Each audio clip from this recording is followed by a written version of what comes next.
El terror está dejando de generar miedo, y de alguna manera está cambiando el concepto de lo que era dar temor para los pequeños o grandes proyectos que se enfocaban en este género, donde la intención era el pavor de los espectadores e incluso puede que como efecto secundario trasladarles una intranquilidad por la noche o durante la soledad de sus días. Pero este cambio no viene de la nada. Podemos culpar a varios factores, como la inmediatez con la que los estudios psicológicos y sociales han hecho ver que lo rápido es eficaz para retener a las audiencias. Quizá el enfoque a lo mercantil y de llevar conceptos asombrosos e inexplicables hacia algo que pueda generar contenido vistoso para las infancias, donde algo ligado a esto es la búsqueda de crear monstruos explotables para su comercialización, con productos que deben su fama al miedo mientras se transforman en una máquina de capital para los inversores. Pero esto viene de años, no es algo nuevo que surge de la noche a la mañana, tampoco un efecto posterior a la pandemia o incluso que proviene de los nuevos formatos y creación de contenido que retienen las audiencias actuales. Además de que estos no han sepultado al género por completo, pero sí lo han reducido gradualmente, hasta el punto de que cuando llega uno nuevo, con la suerte de ser visto por las personas correctas, despega en su popularidad por ser brillante, aunque no tardará mucho en ser llevado a otras ramas y quizá otros conceptos que busquen explotarlo. Lo que sí tengo claro es que el terror no ha muerto, se encuentra descansando y despierta cada vez que alguien atrevido decide levantarlo de la cama para mostrarle una nueva forma de alzarlo en la modernidad.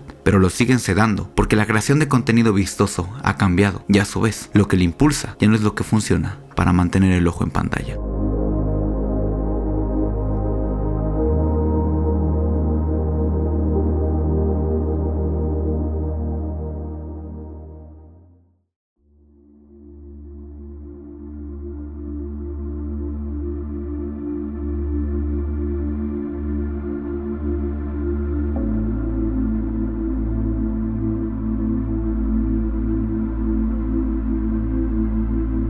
La semilla de lo que hoy llamamos terror cinematográfico se plantó en los mismos albores del séptimo arte, de la mano del expresionismo alemán, cuyas obras maestras del cine mudo como El gabinete del Dr. Caligari en 1920 o Nosferatu de 1992 no solo generaban una profunda inquietud, sino que establecieron una estética visual que estudiaron generaciones posteriores. Pero fue el éxito arrollador de Drácula del año 1931 por Universal Pictures el que puso de moda el género y lo convirtió en un producto comercial a gran escala. Con estos primeros monstruos como el propio Conde Drácula, Frankenstein o incluso el Hombre Lobo, quienes no eran meras amenazas desechables, sino seres trágicos, incomprendidos y profundamente humanos que encarnaban los dilemas existenciales de su tiempo, como la soledad, la obsesión por el poder, la ciencia descontrolada y el miedo a lo desconocido. El terror en su época dorada se basaba en la construcción de una atmósfera opresiva y el desarrollo de un suspenso prolongado, invitando al espectador a evitar el miedo y reflexionar sobre él, no solo sufrirlo de forma inmediata. A medida que el público se volvía más difícil de asustar por la explotación del género y el mundo a su vez cambiaba, el género comenzó una serie de mutaciones que con el tiempo desembocarían en la paradoja actual, con una revolución encabezada por Alfred Hitchcock en los años 60, quien demostró que el terror más perturbador no venía de castillos góticos, sino de la mente humana y los peligros cotidianos, sentando las bases del thriller psicológico moderno con obras maestras como Psicosis de 1960, pero en décadas posteriores se vivió el auge del terror visceral con los subgéneros slasher y el gore entre los años 70 y 80. Con títulos como La Matanza de Texas de 1974 o Halloween de 1978, donde el miedo provenía de asesinos humanos y la violencia gráfica se volvió un sello distintivo. Sin embargo, incluso dentro de esta violencia, el género mantenía una voz, porque estos asesinos, al igual que los monstruos clásicos, se convertían en íconos culturales perdurables como Michael Myers o Freddy Krueger, y sus películas a menudo servían como comentario social o sátira de las convenciones del propio género, como hizo Scream en 1996, al romper conscientemente sus reglas. Pero nuevamente, este ciclo constante de popularidad llevó a una sobreexplotación y a una producción masiva de películas que, para muchos críticos y espectadores, empezaron a saturar el mercado con fórmulas repetitivas y una notable falta de originalidad, dando pie a una sensación de fatiga y decadencia creativa que ya era un lugar común en los debates sobre el género antes de la era de las redes sociales. El cansancio y la falta de reinvención a la que aludo, por tanto, no es un fenómeno nuevo, sino que es un proceso que se gestó durante años y que encontró en los albores del nuevo milenio un punto de inflexión crucial, donde con la llegada del siglo XXI trajo consigo el auge del terror asiático, con sus fantasmas de pelo largo y su atmósfera opresiva, e incluso con algo que sigue perdurando a día de hoy, la popularización del subgénero conocido como metraje encontrado o el found footage, que encontró el mainstream con la película El proyecto de la bruja de Blair de 1999, que buscaban un renovado realismo y una conexión más inmediata con el espectador.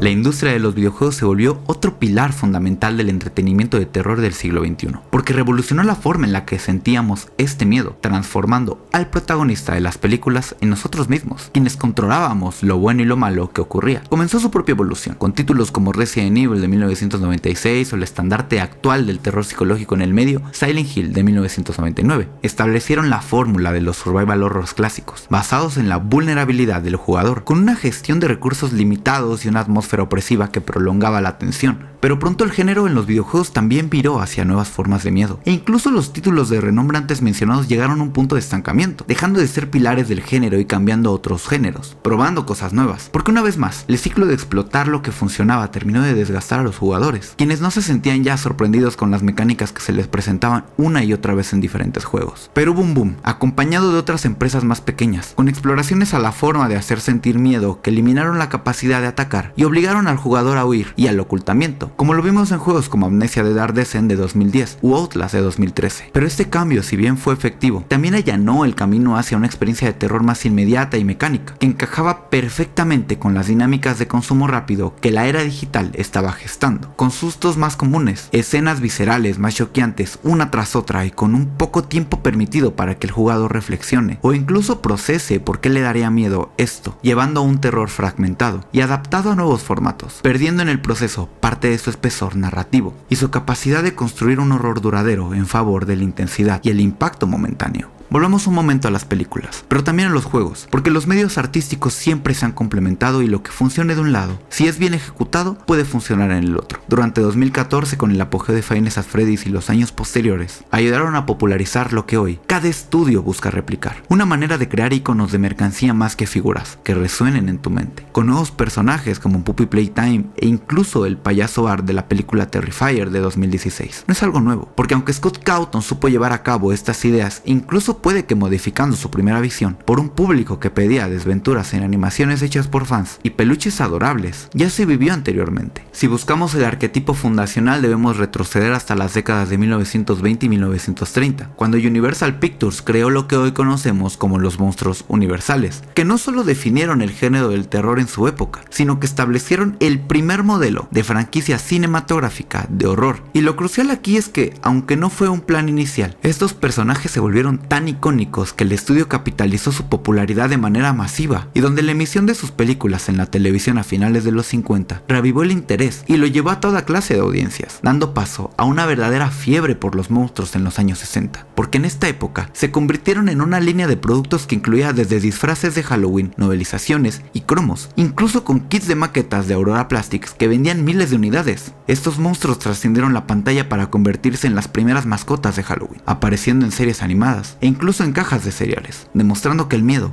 una vez domesticado y estetizado, es un producto sumamente rentable.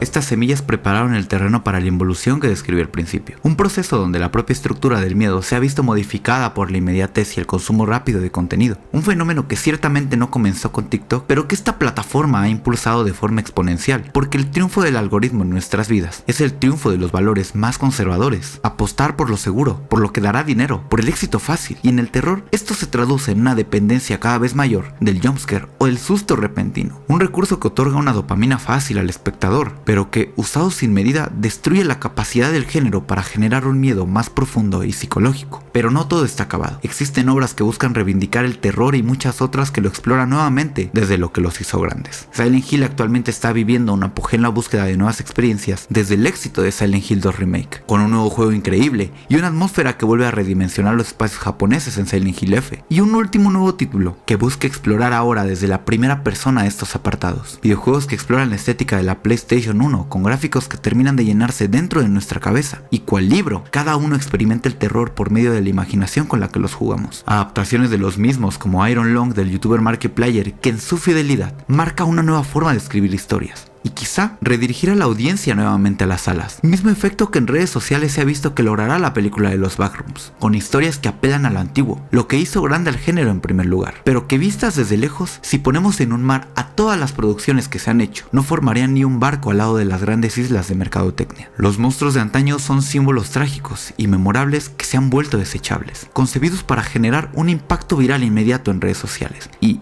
en el mejor de los casos, para ser vendidos como peluches o merchandising, despojándolos de su poder simbólico y aterrador. Pero por otro lado, tenemos el terror elevado, un subgénero que busca la sofisticación artística y la reflexión sobre el duelo o el trauma. Existe como una corriente paralela y casi en reacción a esta deriva, demostrando que aún hay una demanda por un terror más inteligente y elaborado. Pero este mismo término, de uso cada vez más común, solo nos muestra que lo que antes era la esencia del terror, una exploración de los miedos humanos con profundidad, ahora se ha convertido en una etiqueta que lo distingue de la corriente principal, la cual, en su búsqueda de inmediatez y rentabilidad, ha terminado por desvirtuar la esencia del género, convirtiéndolo en otra cosa, un primo hermano de la película de acción o del thriller palomero que ha perdido gran parte de su poder para inundar nuestra psique y permanecer con nosotros, mucho después de que los créditos hayan terminado.